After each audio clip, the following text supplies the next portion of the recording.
Well, to start it out, you know, wasn't our prettiest performance of the year in a number of ways, but our guys dug deep late, and a lot of times in a 40-minute game, that's what these games come down to.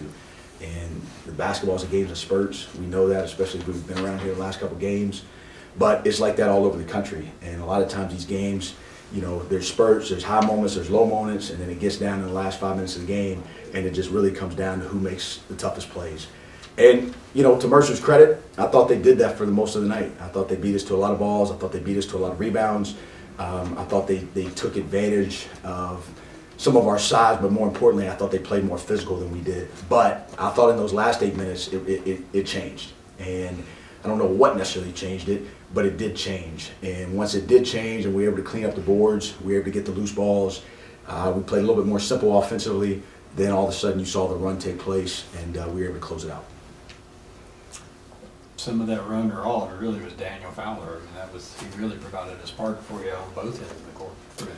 Yeah, you know, Daniel Fowler's a special person. I mean, he's one of the best people I've ever been around in college basketball, and you pull for him hard. I mean, he's been such a key piece to us turning the locker room around here in the last 4 years. And we had our team chaplain, Nate Muse, who's an absolute rock star.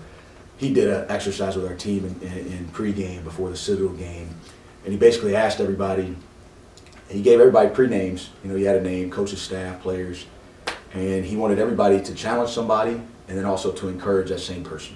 And out of all people, one of the toughest guys in our program, Andrew Brown, looked right across the room at Daniel Fowler and said, "You're the best teammate I've ever been around." And for him to be able to go out there and then play like that on top of that, it's hard not to pull for him. But on top of being a great person, which we always say, great people make great Paladins, but on top of that, he's also a heck of a player. And a lot of times, the only guy holding Daniel Fowler back is Daniel Fowler. And tonight, I think he saw that it wasn't one of Devin's best nights, and he saw that he was going to have to step up and fill that void, and boy did he. Boy did he. He was fantastic. Is it, you know, I think over the years here, Daniel's kind of had the thing where you might be one ask him to shoot more. Did you think at some point in the senior year he was going to have one of the, because I heard him ask for the ball at least once during that run of 10 straight points. So he's finally kind of got to that level where he, you know, when he's feeling it, he can, you know, it's just so comfortable asking for it. He's that good. Yeah. I mean, when we see it in practice, we see it all off season. Mm-hmm. I mean, in off season, he's always, I mean, just unbelievable out there. And you know, this has probably been the most consistent. I mean, let's also not take credit from him. It's not like he just snuck up into this today. Like, he's been playing better leading into this. Now, we haven't seen a 21-point explosion, but he had 2 really good spurts at VMI. I thought he played pretty well the other night for the most part. So, you know, he's trying to be more aggressive. And, you know, it's like I tell him all the time, you're shooting mid-40s from 3. You can hit free throws, you're athletic, you can finish. The thing that I've tried to get him to do is drive the ball harder. Don't just settle for perimeter shots, drive the ball harder. And, you know, we ever see that. And he drove it in there that one time, and right before halftime, I thought that was a huge finish, great left-hand finish, full extension. He had the dunk there late off a drive from the top, and he just played a phenomenal game. I think earlier in the season after game you talked about deflections and how important those are to you guys. And you had some really big ones there at the end, I thought, because you got some stops finally when they were trying to go to the big guys inside. Yeah, you know, they're one of the best 3-point shooting teams in the country, and so they present a lot of challenges in terms of, especially when Rainier gets going like he did tonight, of where to double from. And, you know, one of our key deals in our defense is learning and knowing how to shrink the floor. We didn't do a great job of that on him tonight, but we have to get deflections. We got to get our hands on balls. We're not the biggest team. We're not the longest team. We've got to use our speed. And when we use our speed to get those deflections, and now we're able to chase those balls down and get out and run, that's usually when we're at our best. And we just couldn't generate it. And even some of the transition tonight, I just felt like watching it, like we made it harder than it needed to be. You know, we were a little bit too fast at times, not letting what we say is try to stretch the defense out and then look for your attacks. Thought we were just trying to barrel through, and the ball was getting too far ahead of the rest of the players. But again, to your point, I mean, I don't know what the deflection count is right here, But I thought there was a lot of, I mean, heck, Andrew Brown, that was a pretty good deflection there late, right? And Matt had a key deflection. But Daniel, how about this? I do know this. They said this in the locker room. Daniel Fowler led us in deflections tonight. And it's what we're always trying to convince the team of is it's not about do you play well offensively, do you play well defensively. How do you play the game in totality? And usually when you play the game the right way, the game rewards you. And so there's no accident. Lead us in deflections on one end, lead us in scoring on the other. And it's funny how that works. Kind of, you were talking about the way things kind of changed in the last 5 minutes. You had 8 offensive rebounds tonight. It felt like all 8 were in the final minute. Is that just kind of like the momentum and just the crowd's into it and they can feel it? And what kind of led that turnaround?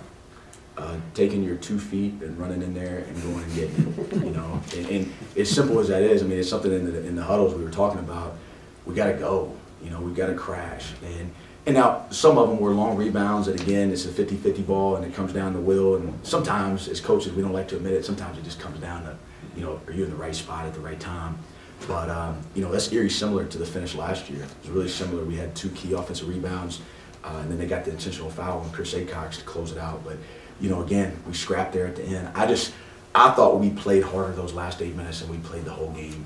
And once we did that, you know, it was fun watching our guys really go out there. And you know, Daniel, you know, last thing, I've said a lot about Daniel, but he looked at me when it was a 3-point game and they had the ball, and he looked at me and he basically gave me a thumbs up, like, Coach, we got it. And that's the confidence that we see that this program, and we've seen it the past couple of years, is starting to play with. And look, we've been in these moments. I mean, we've beaten a lot of people in this league, and we've won close games. So this team should have confidence in those situations, and it's just fun to watch them gut another one out. Matt Rafferty has gotten back in what I call his flow. He flows to the rebounds. I mean, if there's ever a guy that's played at Furman and's done that, it's him. Talk about that a little bit. Yeah, I mean, he's not the most athletic guy. He's not the tallest guy. He's not the longest guy. He's one of the best anticipators I've ever seen on the basketball court and on both sides of the ball. And he always sees the next play. And it's just with the ball, he's got to be in the right place. So a lot of times if you're watching when the shot goes up, he's trying to eye it. Is it going to be short? Is it going to be long? Is it going to go strong side? Is it going to go weak side? And he'll start to wedge or angle or reposition himself in the vicinity that he thinks the ball is going. And then the other part with that is he goes for every one of them, right? So percentages went out. When you crash and when you pursue, then if you do that every single time and you're diligent in that pursuit, then usually percentages went out. And to his credit, I mean, there's not many balls he doesn't at least make an attempt to go after, and that's a skill. You know, that's a skill to anticipate, but also to pursue at the level that you need to. And he's got phenomenal hands. You don't see him reaching at one with one hand and then losing it. He always grabs them with 2. He secures it, and he's probably pound for pound, ounce for ounce, he's the best rebounder that I've seen. I mean, especially for his lack of athleticism. I mean, and just his grit and his toughness just wins out. The crowd helped you tonight. It did, and you know, it really helped us when we started playing harder and they got louder. You know, so it's all chicken or the egg. I was pleased with the attendance, obviously, for 2,000 people to be here. That's a credit for our department, and that's a credit for people to come out and know that we've got a good product out there. You know, it's going to be fun as we continue to build it to even get louder from the jump and to push energy in those moments when we're not necessarily bringing energy. But to their credit, once we start playing harder, they start getting louder, and I thought that really fueled. I think the same thing, right? The last 8 minutes, I guess you guys would probably agree, right? It changed. It changed from a church service to a basketball game, and you know, and some of that's on us. You know, we weren't playing with quite the energy that we needed to get everybody involved. But you know, when the DJ's there and the music's loud and people are up and people are cheering and we're out there playing hard, man, it's a fun deal. It's a fun deal. So to answer your question in a long way, the crowd definitely helped us. All right, and one other thing. Students weren't here. We had a few back. You've got another game in a couple of weeks that you're going to want them to be here. Tell them that. Yeah, we always want students here, and you know, I can't even tell you who we're playing the next home game. I know we got 2 on the road, and you know, but when they do come back, it's fun, you know, and they know that. You know, they've been coming out the last few years, and I think we'll continue to get more out. And you know, most nights we play hard. we share the ball, we move it. You know, we got good shooters, and it's a fun brand of basketball to watch. So whenever we have home games, anybody can come out, we definitely appreciate it.